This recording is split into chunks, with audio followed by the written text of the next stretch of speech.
ನಮಸ್ಕಾರ ಸ್ನೇಹಿತರೆ, ಮತ್ತೆ ರಾಜ್ಯದ ಮುಖ್ಯವಾದ ಸುದ್ದಿ ಡೀಟೇಲ್ ಆಗಿ ನೋಡೋಣ. ಬಿಜೆಪಿಯಿಂದ ಹೊರಬಂದು ಯದ್ವಾ ತದ್ವಾ ವಾಗ್ದಾಳಿ ಮಾಡುತ್ತಿರುವ ಶಾಸಕ ಯತ್ನಾಳ್ ಅವರ ವಿರುದ್ಧ ಎಂಪಿ ರೇಣುಕಾಚಾರ್ಯ ಅವರು ಶಾಕಿಂಗ್ ಹೇಳಿಕೆ ಕೊಟ್ಟಿದ್ದಾರೆ. ಮತ್ತೊಂದಡಿಯಲ್ಲಿ ಬೆಂಗಳೂರು ಜನತೆಗೆ ಶಾಕ್ ಕೊಟ್ಟ ಬಿಬಿಎಂಪಿ ಪಾರ್ಕಿಂಗ್ ಮತ್ತು ಕಸದ ಶುಲ್ಕದ ಮೇಲೂ ಕೂಡ ಟ್ಯಾಕ್ಸ್ ಹಾಕಲಾಗುತ್ತಿದ್ದು, ಇದೇ ಒಂದು ವಿಚಾರಕ್ಕೆ ತುಷಾರ್ ಗಿರಿನಾಥ್ ಅವರು ಈ ಶುಲ್ಕ ಜನರಿಗೆ ಹೊರೆಯಾಗೋದಿಲ್ಲ ಎಂದು ಹೇಳಿಕೆ ಕೊಟ್ಟಿದ್ದಾರೆ. ಯಾಕೆ ಏನಾಯ್ತು ನೋಡೋಣ. ಮತ್ತೊಂದಡಿಯಲ್ಲಿ ಎಲ್ಲ ವಸ್ತುಗಳ ಮೇಲೆ ಟ್ಯಾಕ್ಸ್ ಹಾಕುತ್ತಿರುವ ಸರ್ಕಾರದ ನಡೆಗೆ ಸಾರ್ವಜನಿಕರ ಆಕ್ರೋಶ. ಸಿಎಂ ಸಿದ್ದರಾಮಯ್ಯನವರೇ ಮತ್ತು ಡಿಸಿಎಂ ಡಿಕೆ ಶಿವಕುಮಾರ್ ಅವರೇ, ರಸ್ತೆಯಲ್ಲಿ ನಿಲ್ಲೋ ಈ ನೀರಿಗೆ ಟ್ಯಾಕ್ಸ್ ಕಟ್ಟಂಗಿಲ್ವಾ ಎಂದು ಸಾರ್ವಜನಿಕರು ಪ್ರಶ್ನೆ ಹಾಕಿದ್ದಾರೆ. ಮುಖ್ಯವಾದ ಮಾಹಿತಿಗಳು ಬಂದಿವೆ ಸ್ನೇಹಿತರೆ. ರಾಜ್ಯಾದ್ಯಂತ ಶಾಲಾ ವಿದ್ಯಾರ್ಥಿಗಳಿಗೆ ಬೇಸಿಗೆ ರಜೆ ಆರಂಭ. ಮತ್ತೊಂದೆಡೆಯಲ್ಲಿ ಯುಕೆಜಿ ಮುಗಿಸಿದ್ರು 6 ವರ್ಷ ತುಂಬಲಿಲ್ಲ ಎಂಬ ಕಾರಣಕ್ಕೆ 1ನೇ ತರಗತಿಗೆ ಪ್ರವೇಶವೇ ಇಲ್ಲವಂತೆ. ಪೋಷಕರ ಆಕ್ರೋಶ. ವಿಡಿಯೋ ಬಹಳ ಮುಖ್ಯವಾಗಲಿದೆ ಸ್ನೇಹಿತರೆ.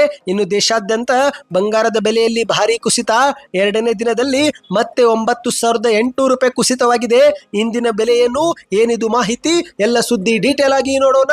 ಅದಕ್ಕಿಂತ ಮೊದಲು ನೀವು ನಮ್ಮ ಚಾನಲ್ಗೆ ಮೊದಲು ಬಾರಿ ಭೇಟಿ ಕೊಡ್ತಾ ಇದ್ರೆ ದಯವಿಟ್ಟು ಕೆಳಗೆ ಕಾಣುವ ಸಬ್ಸ್ಕ್ರೈಬ್ ಬಟನ್ ಮೇಲೆ ಕ್ಲಿಕ್ ಮಾಡಿ. ಪಕ್ಕದಲ್ಲಿ ಒಂದು ಗಂಟೆ ಕಾಣಿಸುತ್ತೆ, ಅದು ಕೂಡ ಒತ್ತಿದ್ರೆ ಕರ್ನಾಟಕದ ದಿನದ ಮುಖ್ಯವಾದ ಮಾಹಿತಿಗಳು ನಿಮಗೆ ಸಿಗುತ್ತವೆ. ದಯವಿಟ್ಟು ವಿಡಿಯೋಗೆ ಲೈಕ್ ಮಾಡಿ ಸ್ನೇಹಿತರೆ, ಮತ್ತು ವಿಡಿಯೋ ಪೂರ್ತಿಯಾಗಿ ನೋಡಿ. ಬನ್ನಿ ಸ್ನೇಹಿತರೆ, ಕರ್ನಾಟಕದ ಮುಖ್ಯವಾದ ಮಾಹಿತಿಗಳನ್ನು ಡೀಟೇಲ್ ಆಗಿ ನೋಡೋಣ. ನಿಮಗೆಲ್ಲರಿಗೂ ಗೊತ್ತಿರುವ ಹಾಗೆ ಕೇಂದ್ರದ ಬಿಜೆಪಿಯು ಶಾಸಕ ಯತ್ನಾಳ್ ಅವರನ್ನು 6 ವರ್ಷಗಳ ಕಾಲ ಬಿಜೆಪಿಯಿಂದಲೇ ಉಚ್ಚಾಟನೆ ಮಾಡಿದೆ. ಹೌದು, ಪಕ್ಷದ ಶಿಸ್ತು ನಿಯಮಗಳನ್ನು ಪದೇ ಪದೇ ಉಲ್ಲಂಘಿಸಿದ್ದಾರೆಂಬ ಕಾರಣ ಕೊಟ್ಟು 6 ವರ್ಷಗಳ ಕಾಲ ಬಿಜೆಪಿ ಪಕ್ಷದಿಂದಲೇ ಯತ್ನಾಳ್ ಅವರನ್ನು ಹೊರಹಾಕಿದ್ದಾರೆ. ಇದೇ ಒಂದು ವಿಚಾರಕ್ಕೆ ಯತ್ನಾಳ್ ಅವರು ಮಾಧ್ಯಮಗಳ ಮುಂದೆ ಸಿಡಿದೆದ್ದಿದ್ದಾರೆ. ಹೌದು ಗೆಳೆಯರೆ, ಯತ್ನಾಳ್ ಅವರನ್ನು ಹೊರಗೆ ಹಾಕದಿದ್ರೆ ಆತ್ಮಹತ್ಯೆ ಮಾಡಿಕೊಳ್ಳುವುದಾಗಿ ಯಡಿಯೂರಪ್ಪನವರು ಕೇಂದ್ರ ಬಿಜೆಪಿ ವರಿಷ್ಠರ ಮೇಲೆ ಬ್ಲಾಕ್ ಮೇಲ್ ಮಾಡಿದ್ರು. ಅದಕ್ಕೆ ಅಪ್ಪ ಮಕ್ಕಳು ಸೇರಿ ನನ್ನ ಬಿಜೆಪಿಯಿಂದ ಹೊರಬರುವಂತೆ ಮಾಡಿದ್ರು ಎಂದು ಯತ್ನಾಳ್ ಅವರು ಹೇಳಿಕೆ ಕೊಡುತ್ತಿದ್ದು, ಇದರೆಲ್ಲರ ನಡುವೆ ಯತ್ನಾಳ್ ಅವರ ವಿರುದ್ಧ ಎಂಪಿ ರೇಣುಕಾಚಾರ್ಯ ಅವರು ಮಾಧ್ಯಮಗಳ ಮುಂದೆ ಕಿಡಿಕಾರಿದ್ದಾರೆ. ಹೌದು ಗೆಳೆಯರೆ, ದಾವಣಗೆರೆ ಜಿಲ್ಲೆಯಲ್ಲಿ ಮಾತನಾಡಿದಂತ ಬಿಜೆಪಿ ನಾಯಕ ರೇಣುಕಾಚಾರ್ಯ ಅವರು ಅಡ್ಜಸ್ಟ್ಮೆಂಟ್ ರಾಜಕಾರಣ ಎಂದು ಮಾತನಾಡಿ ತಮ್ಮ ಹರಕು ಬಾಯಿಂದ ಇಂದು ಯತ್ನಾಳ್ ಅವರು ಬಲಿಪಶುವಾಗಿದ್ದಾರೆ. ಯತ್ನಾಳ್ ಅವರ ಆಡಿಯೋ ಮತ್ತು ವಿಡಿಯೋ ನನ್ನ ಬಳಿ ಇದೆ, ನಾನು ಬಿಡುಗಡೆ ಮಾಡಲೇನು ಎಂದು ರೇಣುಕಾಚಾರ್ಯ ಅವರು ಹೊಸ ಬಾಂಬು ಸಿಡಿಸಿದ್ದಾರೆ. ಅಡ್ಜಸ್ಟ್ಮೆಂಟ್ ರಾಜಕಾರಣದ ಬಗ್ಗೆ ಸದಾ ಮಾತನಾಡುತ್ತಿರುವ ಯತ್ನಾಳ್ ಅವರೇ, ನಿಮ್ಮದೇ ವಿಧಾನಸಭಾ ಕ್ಷೇತ್ರದಲ್ಲಿ ಕಾಂಗ್ರೆಸ್ಗೆ 9,200ಕ್ಕೂ ಅಧಿಕ ಮತಗಳು ಬಂತಲ್ಲ, ಅದು ಹೇಗೆ ಬಂತು ಎಂದು ಪ್ರಶ್ನೆ ಮಾಡಿದ್ದಾರೆ. ಇದಕ್ಕೇನೆ ಹೇಳುವುದು ಅಡ್ಜಸ್ಟ್ಮೆಂಟ್ ರಾಜಕಾರಣ. ಇಂದು ರಾಜ್ಯದಲ್ಲಿ ಕಾಂಗ್ರೆಸ್ ಸರ್ಕಾರ ಅಧಿಕಾರಕ್ಕೆ ಬರಲು ನೀವೇ ಪ್ರಮುಖ ಕಾರಣ ಎಂದು ರೇಣುಕಾಚಾರ್ಯ ಅವರು ಆರೋಪ ಮಾಡಿದ್ದಾರೆ. ಅಡ್ಜಸ್ಟ್ಮೆಂಟ್ ರಾಜಕಾರಣ ಹಾಗೂ ಹರಕು ಬಾಯಿಂದ ಯತ್ನಾಳ್ ಅವರು ಬಲಿಪಶುವಾಗಿದ್ದಾರೆ. ಅನಗತ್ಯವಾಗಿ ಟೀಕೆಗಳನ್ನ ಇವರು ಮಾಡಿದ್ರು. ನಾನು ಕೂಡ ಈ ಒಂದು ಹಿಂದೆ ಹೇಳಿದಂತೆ ಯತ್ನಾಳ್ ಅವರು ಈಗ ಬಲಿಪಶುನೇ ಆಗಿದ್ದಾರೆ ಎಂದು ರೇಣುಕಾಚಾರ್ಯ ಅವರು ಕಿಡಿಕಾರಿದ್ದಾರೆ ಸ್ನೇಹಿತರೆ. ಇನ್ನಿದೀಗ 2ನೇ ಮುಖ್ಯವಾದ ಮಾಹಿತಿಗೆ ಹೋಗೋಣ. ಈಗ ದೇಶಾದ್ಯಂತ ಏಪ್ರಿಲ್ 1ರಿಂದ ಹಣಕಾಸು ವರ್ಷ ಪ್ರಾರಂಭವಾದರೆ ಕರ್ನಾಟಕದಲ್ಲಿ ಮಾತ್ರ ಏಪ್ರಿಲ್ 1ರಿಂದ ದುಬಾರಿ ದುನಿಯಾ ಶುರುವಾಗಿದೆ. ಏಕೆಂದ್ರೆ ಎಲ್ಲ ವಸ್ತುಗಳ ಬೆಲೆ ಗಗನಕ್ಕೇರಿದೆ. ಹೌದು ಸ್ನೇಹಿತರೆ, ಡೀಸೆಲ್ ಬೆಲೆ ಮೇಲೆ 2 ರೂಪಾಯಿ ಏರಿಕೆ, ನಂದಿನಿ ಹಾಲಿನ ಬೆಲೆಯಲ್ಲಿ 4 ರೂಪಾಯಿ ಏರಿಕೆ, ವಿದ್ಯುತ್ ಬೆಲೆಯಲ್ಲಿ ಪ್ರತಿ ಯೂನಿಟ್ಗೆ 36 ಪೈಸೆ ಏರಿಕೆ, ಹೀಗೆ ಅಗತ್ಯ ವಸ್ತುಗಳ ಬೆಲೆ ಗಗನಕ್ಕೇರುತ್ತಲೇ ಇದೆ. ಆದರೆ ಇಂತಹ ಸಮಯದಲ್ಲಿ ಬೆಂಗಳೂರಿನ ಜನತೆಗೆ ಕಸಕ್ಕೂ ಕೂಡ ಸೆಸ್ ಟ್ಯಾಕ್ಸ್ ಹಾಕಲಾಗುತ್ತಿದೆ. ಹೌದು, ಪಾರ್ಕಿಂಗ್ ಮತ್ತು ಕಸದ ಶುಲ್ಕಕ್ಕೆ ಜನರಿಗೆ ಟ್ಯಾಕ್ಸ್ ಹಾಕಲಾಗುತ್ತಿದ್ದು, ಇದೇ ಒಂದು ವಿಚಾರಕ್ಕೆ ಸಾರ್ವಜನಿಕರು ಆಕ್ರೋಶ ವ್ಯಕ್ತಪಡಿಸುತ್ತಿದ್ದಂತೆ ತುಷಾರ್ ಗಿರಿನಾಥ್ ಅವರು ಈ ಕುರಿತಂತೆ ಸ್ಪಷ್ಟನೆ ಕೊಟ್ಟಿದ್ದಾರೆ. ಹೌದು, ಈ ಒಂದು ಕಸದ ಶುಲ್ಕ ಮತ್ತು ಪಾರ್ಕಿಂಗ್ ಶುಲ್ಕ ಜನರಿಗೆ ಹೊರೆ ಆಗೋದಿಲ್ಲ ಎಂದು ಬಿಬಿಎಂಪಿಯ ಮುಖ್ಯ ಆಯುಕ್ತರಾಗಿರುವ ತುಷಾರ್ ಗಿರಿನಾಥ್ ಅವರು ಸುದ್ದಿಗೋಷ್ಠಿ ಕರೆದು ಸ್ಪಷ್ಟನೆ ಕೊಟ್ಟಿದ್ದಾರೆ. ಹೊಸ ಪಾರ್ಕಿಂಗ್ ಶುಲ್ಕ ಮತ್ತು ಕಸಕ್ಕೆ ವಿಧಿಸಲಾಗುತ್ತಿರುವ ತೆರಿಗೆಯು ನಮ್ಮ ಬೆಂಗಳೂರು ಜನತೆಗೆ ಅಷ್ಟೇನು ಹೊರೆ ಆಗೋದಿಲ್ಲ ಎಂದು ಹೇಳಿಕೆ ಕೊಟ್ಟಿದ್ದಾರೆ. ಈ ಒಂದು ಹಿಂದೆ 211 ಕೋಟಿ ರೂಪಾಯಿವರೆಗೆ ಆದಾಯ ನಮಗೆ ಈ ಒಂದು ಪಾರ್ಕಿಂಗ್ ಶುಲ್ಕದಿಂದ ಬರ್ತಿತ್ತು. ಈಗ ಹೊಸ ಪದ್ಧತಿಯಿಂದ ನಮಗೆ ಮತ್ತೆ 43 ಕೋಟಿ ಆದಾಯ ಕಡಿಮೆನೇ ಆಗ್ತಾ ಇದೆ. ಆದರೂ ಕೂಡ ನಾವು ಜನರಿಗಾಗಿ ಈ ಒಂದು ಹೊಸ ವ್ಯವಸ್ಥೆ ಜಾರಿಗೆ ಮಾಡಿದ್ದೇವೆ.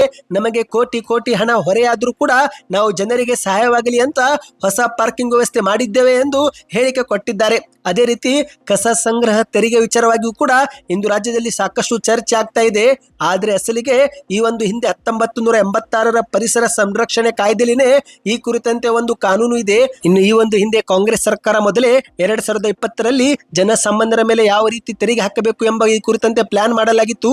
ಇಂದು ಬೇರೆ ಬೇರೆ ರಾಜ್ಯ ಮತ್ತು ಲೋಕಲ್ ಆಡಳಿತದಲ್ಲೂ ಕೂಡ ಈ ಒಂದು ಪದ್ಧತಿ ಇದೆ ಎಂದು ಸಮಜಾಯಿಷಿ ಕೊಟ್ಟಿದ್ದಾರೆ. ಪುಣೆ ಮತ್ತು ಮುಂಬೈ ಸೇರಿದಂತೆ ಹಲವೆಡೆ ಈಗಾಗಲೇ ಕಸಕ್ಕೆ ತೆರಿಗೆ ವಿಧಿಸುವ ಪದ್ಧತಿ ಚಾಲ್ತಿಯಲ್ಲಿದೆ ಎಂದು ಹೇಳಿಕೆ ಕೊಟ್ಟಿದ್ದಾರೆ. ಇನ್ನೊಂದು ಕಡೆ ಆದರೆ ಮತ್ತೊಂದಡಿಯಲ್ಲಿ ಸಾರ್ವಜನಿಕರು ಮುಖ್ಯಮಂತ್ರಿ ಮತ್ತು ಡಿ.ಕೆ. ಶಿವಕುಮಾರ್ ಅವರ ವಿರುದ್ಧ ಸಾಮಾಜಿಕ ಜಾಲತಾಣದಲ್ಲಿ ಟ್ವೀಟ್ ಮಾಡಿ ಆಕ್ರೋಶ ವ್ಯಕ್ತಪಡಿಸುತ್ತಿದ್ದಾರೆ. ಹೌದು ಗೆಳೆಯರೆ, ಬರೀ ಅರ್ಧ ಗಂಟೆ ಮಳೆಗೆ ಬೆಂಗಳೂರಿನಲ್ಲಿ ಅರ್ಧಕ್ಕರ್ಧ ಭಾಗದಲ್ಲಿ ಪ್ರವಾಹದ ರೀತಿಯಲ್ಲಿ ರಸ್ತೆಯಲ್ಲಿ ನೀರು ನಿಂತುಕೊಂಡಿದ್ದು, ಇದೇ ಒಂದು ವಿಚಾರವನ್ನ ಮುಂದಿಟ್ಟುಕೊಂಡು ಸಾರ್ವಜನಿಕರು ಮುಖ್ಯಮಂತ್ರಿ ಮತ್ತು ಉಪಮುಖ್ಯಮಂತ್ರಿ ಅವರಿಗೆ ಪ್ರಶ್ನೆ ಮಾಡ್ತಿದ್ದಾರೆ. ಹೌದು ಗೆಳೆಯರೆ, ಸಿಎಂ ಸಿದ್ದರಾಮಯ್ಯನವರೇ ಮತ್ತು ಡಿ.ಕೆ. ಶಿವಕುಮಾರ್ ಅವರೇ ರಸ್ತೆಯಲ್ಲಿ ನಿಲ್ಲುವ ಈ ನೀರಿಗೆ ಟ್ಯಾಕ್ಸ್ ಕಟ್ಟಂಗಿಲ್ವಾ ಎಂದು ಸಾಮಾಜಿಕ ಜಾಲತಾಣದಲ್ಲಿ ಒಂದು ಟ್ವೀಟು ಭಾರಿ ಸದ್ದು ಮಾಡ್ತಾ ಇದೆ. ಹೌದು, ಈಗಾಗಲೇ ರಾಜ್ಯಾದ್ಯಂತ ಹಲವು ಜಾಗದಲ್ಲಿ ಮಳೆಯ ಆರ್ಭಟ ಶುರುವಾಗಿದ್ದು, ಅದರಲ್ಲೂ ಬೆಂಗಳೂರಲ್ಲಿ ಅರ್ಧ ಗಂಟೆ ಮಳೆಗೆನೆ 50% ಬೆಂಗಳೂರು ಮುಳುಗಿ ಹೋಗಿದೆ. ಪ್ರವಾಹದ ರೀತಿಯಲ್ಲಿ ರಸ್ತೆಯಲ್ಲಿ ನೀರು ನಿಂತುಕೊಂಡಿದೆ. ಇನ್ನು ರಿಂಗ್ ರೋಡ್ ನಲ್ಲಿ ವಾಹನಗಳು ತಿರುಗಾಡುವುದೇ ಕಷ್ಟ ಎನ್ನುವಂತಹ ಪರಿಸ್ಥಿತಿ ನಿರ್ಮಾಣವಾಗಿದೆ. ಅದರಲ್ಲೂ ವಿದ್ಯಾರ್ಥಿಗಳು ಮೊಣಕಾಲು ಉದ್ದದ ನೀರಿನಲ್ಲಿನೇ ನಡೆದುಕೊಂಡು ಶಾಲೆಗೆ ಹೋಗುವ ದೃಶ್ಯಗಳು ಕಂಡು ಬರುತ್ತಿವೆ. ಆದ್ರೆ ಇದ್ಯಾವುದು ಕೂಡ ಈಗ ಸರ್ಕಾರ ಚಿಂತೆ ಮಾಡ್ತಿಲ್ಲ. ಸರ್ಕಾರ ಯೋಚನೆ ಮಾಡುತ್ತಿರೋದು ಕೇವಲ ಟ್ಯಾಕ್ಸ್ ಬಗ್ಗೆ ಎಂದು ಸಾರ್ವಜನಿಕರು ಕಿಡಿಕಾರುತ್ತಿದ್ದಾರೆ. ಹೌದು, ವಿದ್ಯುತ್, ಮೆಟ್ರೋ, ಬಸ್ಸು, ಹಾಲು, ಡೀಸೆಲ್, ಆಸ್ತಿ ಹೀಗೆ ಎಲ್ಲದಕ್ಕೂ ತೆರಿಗೆ ಏರಿಸಿರುವ ಸರ್ಕಾರಕ್ಕೆ ರಸ್ತೆ ಮೇಲೆ ನಿಲ್ಲೋ ನೀರಿಗೂ ಕೂಡ ಟ್ಯಾಕ್ಸ್ ಕಟ್ಟಬೇಕಾ ಎಂದು ಜನರು ಈಗ ಲೇವಡಿ ಮಾಡಿ ಪ್ರಶ್ನೆ ಹಾಕುತ್ತಿದ್ದಾರೆ. ಅಂದಹಾಗೆ ಸ್ನೇಹಿತರೆ, ಇಂದು ಇಡೀ ಭಾರತ ದೇಶದಲ್ಲಿ ಐಟಿ ಕಂಪನಿ ಆದಾಯದಲ್ಲಿ 32% ಪಾಲು ನೀಡೋದೇ ಬೆಂಗಳೂರಲ್ಲಿರುವ ವಿಶ್ವ ದರ್ಜೆ ಐಟಿ ಕಂಪನಿಗಳು. ಆದರೆ ಬೆಂಗಳೂರಲ್ಲಿನೇ ಈ ರೀತಿ ಪರಿಸ್ಥಿತಿ ಇರುವುದು ಜನರಿಗೆ ಇನ್ನಷ್ಟು ಆಕ್ರೋಶಕ್ಕೆ ಕಾರಣವಾಗಿದೆ. ಇನ್ನಿದೀಗ ಮತ್ತೊಂದು ಮುಖ್ಯವಾದ ಮಾಹಿತಿಗೆ ಹೋಗೋಣ ಸ್ನೇಹಿತರೆ. ಅದಕ್ಕಿಂತ ಮೊದಲು ನೀವು ಇದುವರೆಗೆ ನಮ್ಮ ಚಾನಲ್ಗೆ ಸಬ್ಸ್ಕ್ರೈಬ್ ಆಗಿಲ್ಲವೆಂದ್ರೆ ಸಬ್ಸ್ಕ್ರೈಬ್ ಮಾಡಿ ಮತ್ತು ವಿಡಿಯೋಗೂ ಕೂಡ ಲೈಕ್ ಮಾಡಿಲ್ಲವೆಂದ್ರೆ ಈಗಲೇ ಲೈಕ್ ಮಾಡಿ. ಇನ್ನಿದೀಗ ಮತ್ತೊಂದು ಮುಖ್ಯವಾದ ಮಾಹಿತಿಗೆ ಹೋಗೋಣ. ರಾಜ್ಯಾದ್ಯಂತ ಶಾಲಾ ವಿದ್ಯಾರ್ಥಿಗಳ ಬೇಸಿಗೆ ರಜೆ ಆರಂಭವಾಗಿದೆ. ಏಪ್ರಿಲ್ 11ರಿಂದ ಮೇ 29ರವರೆಗೆ ರಾಜ್ಯಾದ್ಯಂತ ಶಾಲೆಗಳು ರಜೆ ಇರಲಿದೆ. ಹೌದು, 2025-26ನೇ ವರ್ಷದ ಶೈಕ್ಷಣಿಕ ಅವಧಿಯ ಮತ್ತು ರಜಾ ದಿನಗಳ ವೇಳಾಪಟ್ಟಿಯನ್ನು ಶಾಲಾ ಶಿಕ್ಷಣ ಇಲಾಖೆಯು ಪ್ರಕಟಿಸಿದೆ. 2025 ಏಪ್ರಿಲ್ 11ರಿಂದ ಬೇಸಿಗೆ ರಜೆ ಆರಂಭವಾಗಿ ಮೇ 29ರಿಂದ ಮತ್ತೆ ಶಾಲೆಗಳು ಪುನರಾರಂಭವಾಗಲಿದೆ ಎಂದು ಶಾಲಾ ಶಿಕ್ಷಣ ಇಲಾಖೆಯು ಮಾಧ್ಯಮಗಳ ಮೂಲಕ ಈ ಒಂದು ಮಾಹಿತಿ ಪ್ರಕಟಿಸಿದೆ. ಆದರೆ ಮತ್ತೊಂದೆಡೆಯಲ್ಲಿ ಸಾರ್ವಜನಿಕರಿಗೆ ಒಂದು ತಲೆನೋವು ಕೂಡ ಎದುರಾಗಿದೆ. ಅದೇನೆಂದ್ರೆ, ಎಷ್ಟೋ ಶಾಲೆಗಳಲ್ಲಿ UKG ಮುಗಿಸಿದ್ರು ಕೂಡ 1ನೇ ತರಗತಿಗೆ ಪ್ರವೇಶವೇ ಕೊಡುತ್ತಿಲ್ಲವಂತೆ. ಹೌದು ಗೆಳೆಯರೆ, ಸರ್ಕಾರದ ಹೊಸ ನಿಯಮದ ಪ್ರಕಾರ ಜೂನ್ 1, 2025ರ ಹೊತ್ತಿಗೆ 6 ವರ್ಷವಾಗದಿದ್ರೆ ಅಂತಹ ಮಕ್ಕಳಿಗೆ 1ನೇ ತರಗತಿ ಸೇರಿಸಿಕೊಳ್ಳೋದಿಲ್ಲ. ಹೌದು, ಇಂದು ಕರ್ನಾಟಕ ರಾಜ್ಯದಲ್ಲಿ 5 ಲಕ್ಷಕ್ಕೂ ಅಧಿಕ UKG ಮಕ್ಕಳು 1ನೇ ತರಗತಿ ಹೋಗೋಕೆ ವಯಸ್ಸಿನ ಸಮಸ್ಯೆಯನ್ನು ಎದುರಿಸುತ್ತಿದ್ದಾರೆ ಸ್ನೇಹಿತರೆ. ಅಂದಹಾಗೆ ಈ ಒಂದು ಹೊಸ ನಿಯಮವು 2022ರಲ್ಲಿನೇ ಜಾರಿಗೆ ತರಲಾಗಿತ್ತು. 2023 ಮತ್ತು 24ನೇ ಸಾಲಿನಲ್ಲಿ ಸ್ವಲ್ಪ ವಿನಾಯಿತಿ ಕೊಟ್ಟಿದ್ರು. ಎಷ್ಟೋ ಜಾಗದಲ್ಲಿ ಶಾಲೆಗಳಲ್ಲಿ ಅಡ್ಮಿಷನ್ ಮಾಡಿಕೊಂಡಿದ್ರು. ಆದರೆ 2025ರಲ್ಲಿ ಈ ಒಂದು ನಿಯಮ ಫುಲ್ ಸ್ಟ್ರಿಕ್ಟ್ ಆಗಿ ಜಾರಿಗೆ ತಂದಿದ್ದಾರೆ. ಇದೇ ಒಂದು ವಿಚಾರಕ್ಕೆ ಪೋಷಕರು ಕಣ್ಣೀರಿಡುತ್ತಿದ್ದಾರೆ. ಏಕೆಂದ್ರೆ ಮಕ್ಕಳ ಭವಿಷ್ಯ 1 ವರ್ಷ ಮನೆಯಲ್ಲಿನೇ ಕಳಿಬೇಕಾಗುತ್ತೆ. ಹೌದು, ಮಕ್ಕಳು 6 ವರ್ಷ ತುಂಬೋಕೆ ಕೆಲವೇ ದಿನ ಅಥವಾ ಕೆಲವೇ ವಾರಗಳು ಬಾಕಿ ಇದ್ದು ಆದರೂ ಕೂಡ ಶಾಲೆಗಳು ತಮ್ಮ ಮಕ್ಕಳಿಗೆ ಅಡ್ಮಿಷನ್ ತೆಗೆದುಕೊಳ್ಳುತ್ತಿಲ್ಲ.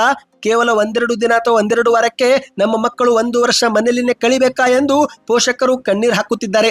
ಅಥವಾ ಶಾಲೆಗಳು UKGಯನ್ನ ಮತ್ತೊಮ್ಮೆ ರಿಪೀಟ್ ಮಾಡಿ ಎಂದು ಹೇಳುತ್ತಿದ್ದಾರಂತೆ. ಇದೇ ಒಂದು ವಿಚಾರಕ್ಕೆ ಪೋಷಕರ ತಲೆ ಈಗ ಬಿಸಿಯಾಗಿದೆ ಸ್ನೇಹಿತರೆ. ಇನ್ನು ಈ ಒಂದು ವಿಚಾರ ಇದೀಗ ಶಿಕ್ಷಣ ಸಚಿವರಾಗಿರುವ ಮಧು ಬಂಗಾರಪ್ಪ ಅವರ ಗಮನಕ್ಕೂ ಕೂಡ ಬಂದಿದ್ದು, ಈ ಕುರಿತಂತೆ ಶೀಘ್ರವೇ ಸಭೆ ಮಾಡಿ ಚರ್ಚೆ ಮಾಡಿ ಅಂತಿಮ ತೀರ್ಮಾನಕ್ಕೆ ಬರುತ್ತೇವೆ ಎಂಬ ಒಂದು ಸಮಜಾಯಿಷಿ ಕೊಟ್ಟಿದ್ದಾರೆ. ಇದಕ್ಕೆ ನಿಮ್ಮ ಅನಿಸಿಕೆಯನ್ನು ನೀವು ಕಮೆಂಟ್ ಮಾಡಿ ಸ್ನೇಹಿತರೆ. ಇನ್ನಿದೀಗ ಕೊನೆಯ ಮುಖ್ಯವಾದ ಮಾಹಿತಿಗೆ ಹೋಗೋಣ. ಚಿನ್ನ ಖರೀದಿ ಮಾಡುವವರಿಗೆ ಮೇಲಿಂದ ಮೇಲೆ ಬಿಸಿ ಬಿಸಿ ಸುದ್ದಿ ಬರುತ್ತಿವೆ. ಹೌದು, ಇತ್ತೀಚೆಗಷ್ಟೇ ಚಿನ್ನದ ಬೆಲೆಯಲ್ಲಿ ದೊಡ್ಡ ಕುಸಿತವಾಗುತ್ತೆ. ಚಿನ್ನದ ಬೆಲೆ 55,000 ರೂಪಾಯಿಗೆ ಬಂದು ನಿಲ್ಲುತ್ತೆ ಎಂದು ಹೇಳಲಾಗುತ್ತಿತ್ತು. ಆ ಒಂದು ಸುದ್ದಿ ಬೆನ್ನಲ್ಲೇ ನಿಜಕ್ಕೂ ಮಾರುಕಟ್ಟೆಯಲ್ಲಿ ಚಿನ್ನದ ಬೆಲೆಯಲ್ಲಿ ಮತ್ತೆ ಕುಸಿತವಾಗಿದೆ. ಹೌದು ಗೆಳೆಯರೆ, ಮಹಿಳೆಯರಿಗಂತೂ ಗುಡ್ ನ್ಯೂಸ್ ಅಂತಾನೆ ಹೇಳಬಹುದು.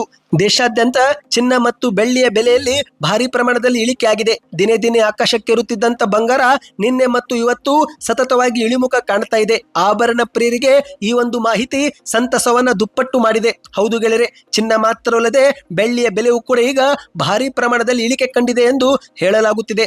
ಏಪ್ರಿಲ್ 5 ಶನಿವಾರದಂದು ಬೆಂಗಳೂರಿನಲ್ಲಿ ಗೋಲ್ಡ್ ರೇಟು ಸಖತ್ತಾಗಿ ಕೆಳಗಿಳಿದಿದೆ. 1 kg ಬೆಳ್ಳಿಯ ಬೆಲೆ ಮತ್ತು 1 kg ಚಿನ್ನದ ಬೆಲೆಯಲ್ಲಿ ಎಷ್ಟು ಇಳಿಕೆ ಆಗಿದೆ ಎಂಬುದನ್ನು ನಾವು ಡೀಟೇಲ್ ಆಗಿ ನೋಡೋಣ. ಹೌದು ಗೆಳೆಯರೆ, ಮಾಹಿತಿಯ ಪ್ರಕಾರ ರಾಜಧಾನಿ ಬೆಂಗಳೂರಲ್ಲಿ ಚಿನ್ನ ಮತ್ತು ಬೆಳ್ಳಿ ಬೆಲೆಗಳು ಸತತವಾಗಿ ಇಳಿಕೆ ಕಂಡಿವೆ. ಏಪ್ರಿಲ್ 4ರಂದು ಬೆಂಗಳೂರಲ್ಲಿ 22 ಕ್ಯಾರೆಟ್ ಚಿನ್ನದ ಬೆಲೆಯು ಪ್ರತಿ 10 ಗ್ರಾಂಗೆ 83,100 ರೂಪಾಯಿ ಇತ್ತು. ಅದೇ ರೀತಿ 24 ಕ್ಯಾರೆಟ್ ಚಿನ್ನದ ಬೆಲೆಯು 90,660 ರೂಪಾಯಿ ಇತ್ತು. ಆದರೆ ಏಪ್ರಿಲ್ 5ರಂದು ಚಿನ್ನದ ಬೆಲೆಯಲ್ಲಿ 980 ರೂಪಾಯಿ ಇಳಿಕೆಯಾಗಿದೆ. ಹೌದು ಗೆಳೆಯರೆ, 24 ಕ್ಯಾರೆಟ್ ಚಿನ್ನದ ಬೆಲೆಯು ಪ್ರತಿ ಗ್ರಾಂಗೆ 980 ರೂಪಾಯಿ ಇಳಿಕೆಯಾಗಿದ್ದು, ಈ ಮೂಲಕ 100 ಗ್ರಾಂ ಚಿನ್ನದಲ್ಲಿ 9,800 ರೂಪಾಯಿ ಇಳಿಕೆ ಕಂಡಿದೆ ಎಂದು ಹೇಳಲಾಗುತ್ತಿದೆ. ಈ ಕುರಿತಂತೆ ನಿಮಗೆ ಚಿನ್ನದ ಬಗ್ಗೆ ಪ್ರತಿದಿನ ಮಾಹಿತಿ ಬೇಕೆಂದರೆ ಕಮೆಂಟ್ ನಲ್ಲಿ ಗೋಲ್ಡ್ ನ್ಯೂಸ್ ಎಂದು ಕಮೆಂಟ್ ಮಾಡಿ ಸ್ನೇಹಿತರೆ. ಈ ಕುರಿತಂತೆ ನಾವು ಪ್ರತಿದಿನ ಚಿನ್ನದ ಬಗ್ಗೆ ಮಾಹಿತಿ ಕೊಡುತ್ತೇವೆ. ಈ ಒಂದು ವಿಡಿಯೋ ಇಷ್ಟವಾಗಿದ್ದರೆ ಲೈಕ್ ಮಾಡಿ, ಹೆಚ್ಚಿನ ಮಾಹಿತಿಗಾಗಿ ಚಾನಲ್ಗೆ ಸಬ್ಸ್ಕ್ರೈಬ್ ಮಾಡ್ತಾ ನಿಮ್ಮ ಗೆಳೆಯರಿಗೂ ಕೂಡ ವಿಡಿಯೋ ಶೇರ್ ಮಾಡಿ.